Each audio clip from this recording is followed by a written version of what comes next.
आता isakal.com आहे देशातील नंबर 1 ची मराठी न्यूज वेबसाईट। प्रत्येक अपडेटसाठी isakal.com ला नक्की भेट द्या।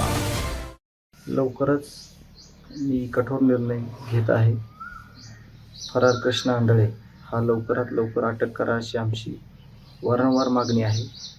तसेच जेल प्रशासनातील दिली जाणारी VIP ट्रीटमेंट मागील काही दिवसात बघता आरोपी हे वेगवेगळ्या जेलमध्ये पाठवावे ही देखील आमची मागणी होती, परंतु तसं काही झालं नाही।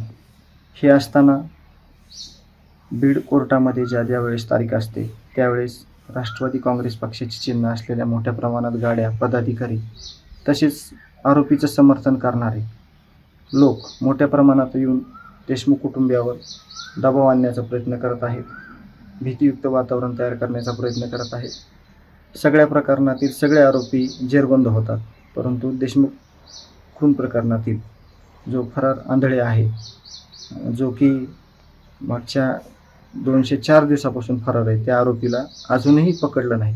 त्याच्यापासून आमच्या जीवितास धोका आहे, म्हणून लवकरात लवकर त्याला अटक करावी या मागणीसाठी मी स्वतः कठोर निर्णय घेत आहे आणि त्याची सर्वस्वी जबाबदारी ही संबंधित जे प्रशासन आहे त्यांची असेल। लवकरात लवकर या ज्या मागणी आहे त्या मागणीची गंभीर दखल घ्यावी।